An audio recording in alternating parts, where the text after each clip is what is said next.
And it's the case of you have a will and you have your beneficiaries. There was a situation that I was aware of where there was a single person, never been married, had no family, and had, I think, about four different beneficiaries. Um, the attorney, it took almost 2 years to resolve this.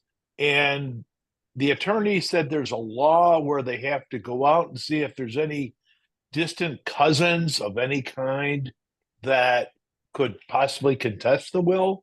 But if you have the beneficiaries, how could somebody contest that if it's like a second or third cousin? Yes, so what the court does is it goes down further on that list that I gave from that EPTL 4 Right, 1.1, where right. they go all the way down that list. Um, because those are the people that it's hard because my clients get mad about this too, where if you're named as a beneficiary, you think, okay, yeah, I should just get what it says. But they want to make sure that by law, who should have been receiving, even if it's first, second, third cousins, whatever it is, that they don't have any sort of issue with the will. Issue meaning fraud, duress. They have to prove one of those types of things. They can't just say, I don't like the will because I'm not getting anything. They have to say, that there was something nefarious happening and that these beneficiaries um coerced her to make the will or what have you. And unfortunately, that's just the procedure that we have to go through of going all the way down that list of people, and that's doing family trees. I've had to do kinship hearings. This happens a lot when a man has children outside of wedlock. They assume if you've had one, you've had many, and you have, unfortunately, the court's a little behind the times on that. But yeah, that's where we have to do kinship hearings and family trees and try to figure out if there's anyone else.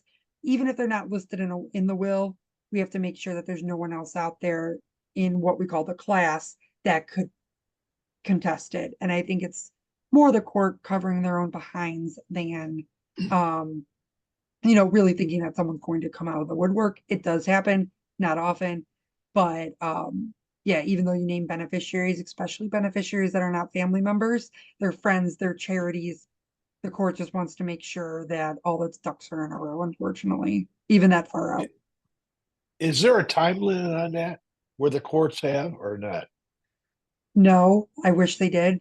Um, Okay.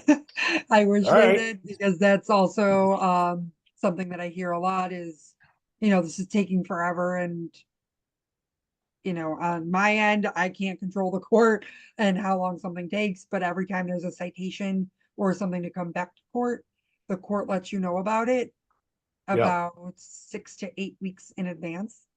So you get the citation, you then have to serve it on everyone that's involved, and then wait for 6 to 8 weeks, go back to court if there's any other issues, and then need a new citation. You're looking another 6 to 8 weeks out, and it just goes through that cycle. So when there's going down that list of people, I can see why it would take 2 years, because if everything takes that long in between, it just adds up very quickly.